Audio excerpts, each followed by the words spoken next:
Hey everybody, it's Kneecap here, and welcome to This Week in WoW for the week of November 30th. As per usual, we'll get started off with the Mythic Plus affixes for the week. This week we have Fortified, Sanguine, Necrotic, and Tormented. Again, that's Fortified, Sanguine, Necrotic, and Tormented.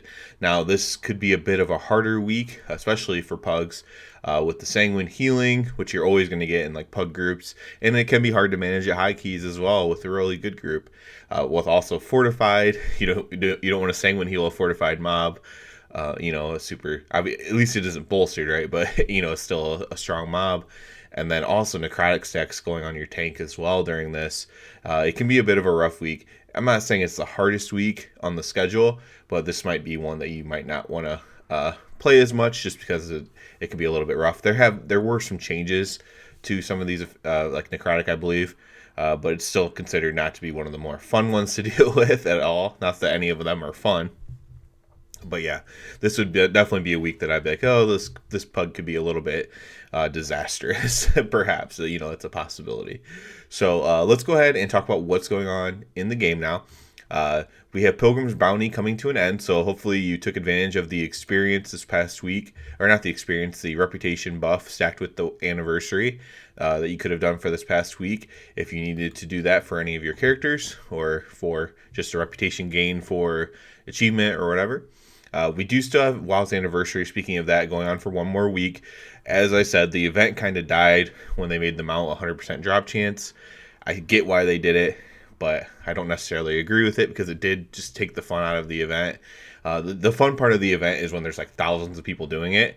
So if you could still go do the stuff and you might be able to like scrounge together people to do, like kill the other older dragons and stuff like that. But it's just not as fun when there's not a ton of people doing it. That's what makes it kind of epic, right? And it kind of went out the window as soon as the mount got that high drop rate, unfortunately, because I thought it had a potential to be pretty cool. But the event is still going on. You still can take advantage of the experience bonus and the reputation bonus from the event. So make sure you do that. We'll also have Darkmoon Fair starting up. There will be a small overlap with Darkmoon Fair and the WoW anniversary event, so that's extra experience even. So you'll want to go get some extra experience buff if you're planning on leveling anything, like finish leveling something for the time walking, which we'll talk about shortly. For example, that would be a really good time to do it. Would be Sunday, Monday before the reset or before the event actually ends. Let's see when it actually ends here. Looks like at the reset on Monday. So you basically have Sunday to Monday morning, at least in North America, to take advantage of some overlapping XP there if you want to be super efficient with it. We also have Torghast, Course of Dead Souls. This is my favorite Torghast event. Now, something I have been taking advantage of, which I'll probably mention later on in this video, is leveling in Torghast. So basically, the way they have it set up, you just do one run of Torghast a day on an alt. It's pretty dang simple, and you get a nice chunk of XP. You'll start off by your first run at like level 50, plus the daily quests will almost give you a level. And then, I think I'm at like level 58 on my DK. I leveled my DK from 50 to 60 this way. He's at 58 right now. And I believe at this point, a run of Torghast plus the quest gives like half a level. So like 2 days worth gives you a level. So it's hard to say. It's not 20 days it takes, obviously, because that would be 2 for every. But it's like probably like 17 days. Obviously, I could run some math on this if I wanted to, I suppose. But like 16 or 17 days to level a character in Torghast. I think that hits the number a little bit too high. I would like to see like 12 to 14. I talked about this on a previous video. But it's still pretty simple. I mean, if you have 20 minutes or however long it ends up taking you to run it, you just log in. I leave my character at Torghast. It's rested there. Log in, grab the daily, go in, complete it, turn in the quest, log off, and that's how I play that character. It's pretty cool, actually. Pet battle bonus events going on as well. Excuse me. Pet battle bonus events going on as well. Again, this is a bit of a niche event, but I do appreciate those who enjoy their pet battles 100%. We also have PvP Brawl Cooking Impossible going on. It's just another PvP Brawl. It's the whole kind of thing with this expansion, kind of testing out PvP Brawls every single week. Other than that, so there's a lot of like little things going on this week, and on top of that, we have a busy month of December coming up here, which is nice because a lot of times December is one of the slowest months in WoW because of holidays and stuff. But we should have the 9.2 PTR coming out this week. That usually happens on Wednesday. I believe that's like the EU reset. So in this case, that would be December 1st. That's usually when it happens, if it's going to happen. It could just happen on the reset day as well, which is today.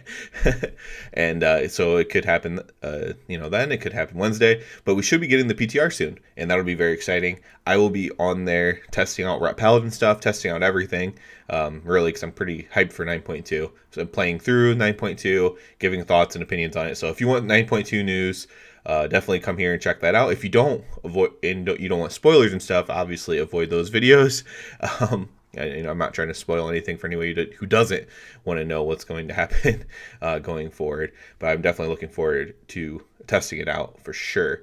On top of that, this is the last week you have really before Time Walking comes out, and for the Legion Mage Tower and stuff like that. So what you'll want to do there is, if you're trying to really optimize yourself, there's guides on how to do this. I was going to make a guide, but it's really not worth it for me, I don't think, to do so on what to do for the Mage Tower, because it's not necessary, is what I'd say. I like to make guides that are necessary. And but you can try to optimize your gear a little bit. Just one little tip, if you're really worried about it, is you can go and do the Legion dungeons on Mythic difficulty. And just go on your main character or whatever character, go do the Legion dungeons on Mythic difficulty, and you can try to get everything there has a chance to get a socket on it.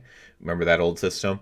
And you can try to basically get sockets on all your gear. All the gear scales to item level 50 in the Time Walking Mage Tower, so it doesn't matter what the item level is. It'll be level 50, so it's fine. And it could all have a socket on it. You can socket it all, and then all of a sudden you have a full set of socketed gear.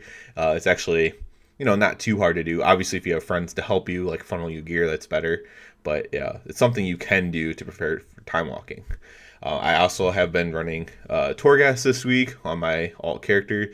That's been in preparation for the Time Walking, frankly. On my Death Knight, that was one of the ones I wanted to do, because I'm trying to do all of them. I think I was gonna do for the one challenge, DK frost DK damage.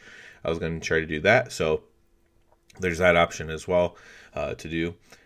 So I've been leveling him up. I should hit 60 here relatively soon. Basically, probably 2 more days or so, and hit 60 just from running in torghast and not spending much time doing it, frankly, which is actually kind of nice in the way I like to level. And yeah, so other than that, Sylvanas, very close still did not have her down.